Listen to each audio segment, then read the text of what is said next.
Professor Robert Thornton is a specialist in medical anthropology. He also happens to be a specialist in African culture. He also happens to be a member of the Traditional Healers Association. I'm going to be controversial here, Professor. Can a white person be a sangoma? Yes, and there are, and increasingly it's a cultural issue. People think of ancestors as being biological, but essentially ancestors are a kind of disembodied mind, in the sense that it's your ancestry, so everybody has ancestors, and it's the African traditional way of understanding how our past controls us. In Mpumalanga, Mambo 360 met Gogo Phakati, a sangoma who prefers to be known as a traditional healer due to the often incorrect negative associations of witchcraft and black magic. Gogo Phakati is white, in a role traditionally seen as the domain of black people. But as far as she's concerned, this was her calling, a spiritual path which she embarked upon, in which, according to her, one's color is irrelevant.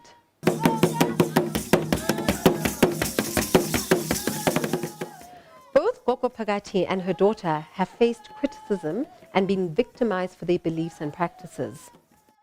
The realm of traditional healing or medicine is a fairly large umbrella term. Witchcraft falls underneath that, but it seems like those are the things that often get the attention. What's your view on that? Well, witchcraft is the bad influences that we have on each other. We can understand it in that way, which makes it a kind of generally accessible, understandable kind of concept. People can do bad things to other people. I think anybody can understand that. The specific forms this takes, the specific rituals, the specific illnesses are cultural. And, that's something that we see in Southern Africa's special Southern African versions of witchcraft. Now, I've done a survey across our first-year students, and I found no correlation between race group, black, white, colored, Indian, and acceptance or skepticism about witchcraft. In other words, there was no prevalence of black people believing in it more than white people or Indian or colored. It was across the categories. So, I found that, this is an important change that few people recognize in South Africa today. We went to the township called Leidenberg in Mpumalanga, where Gogo Phakati appears to be accepted and has considerable standing with the community. Gogo Makhosi trained under Gogo Phakati and helped to explain some of the challenges of being a white traditional healer. The people around here, all the people that live in the township, that live here in this township, how do they take Gogo Phakati? No problem. They like him. No problem. She's saying that I'm a sangoma like them. If I throw the bones, I throw it just like them. People accept me just like them. You have to have a calling. You have to have a sense of that past understood in a particularly African way. And increasingly, I find more and more white people who speak African languages and are entirely African, except for the color of their skin. Sometimes when I go to the township, they see this white. Then they will say, look at this white person. Why is she in African things?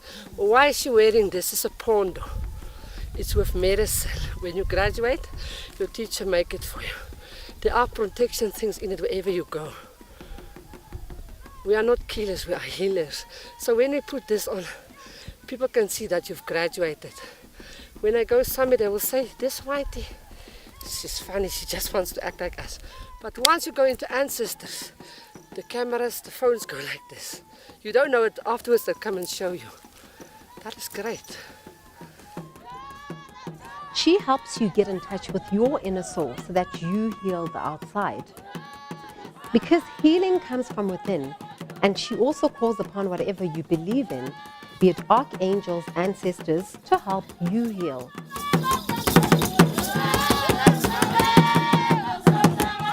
Gogo Phakati is not only a traditional healer, but is a tireless community worker trying to improve the lives of those around her.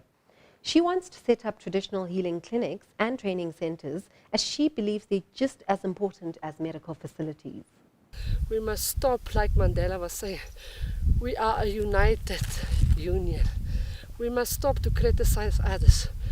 When I cut my skin here, although it's white, I cut somebody else's skin from different culture. We've got the same blood. I had a couple of calls from Scotland Yard and from international media asking me, about this aspect or that aspect. So there was global interest, which means the idea itself is global. And Wicca, which is a version of European witchcraft or witch practice, has been imported into South Africa and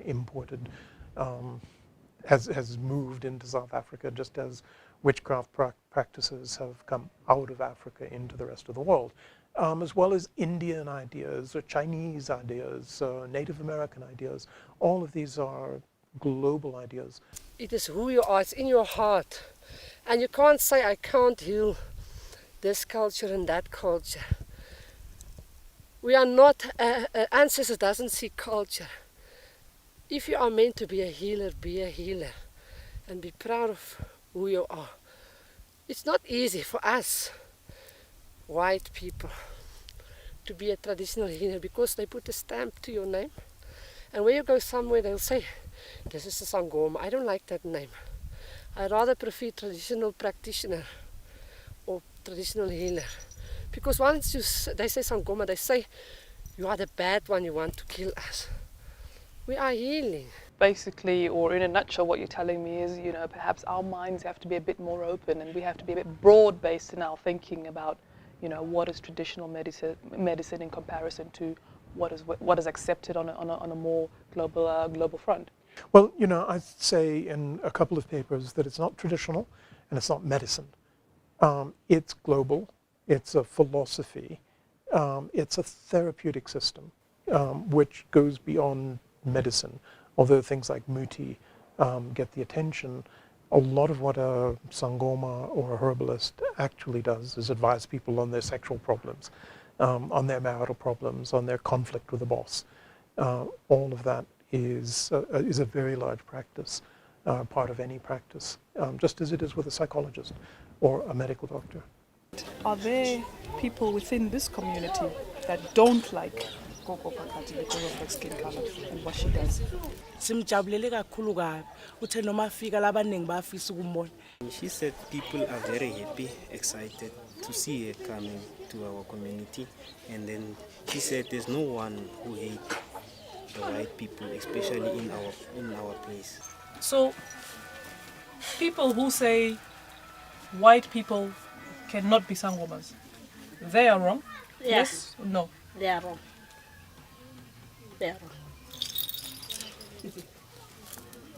The idea of a white person being a sangoma clearly is not that unusual. Judging from what the ladies over here are saying, it is something that is a calling, it is something that a person yearns to do. Isn't it about time that maybe the world at large thinks perhaps it's time to see things differently? I'm Nyerai Majuru, this is Mambo 360.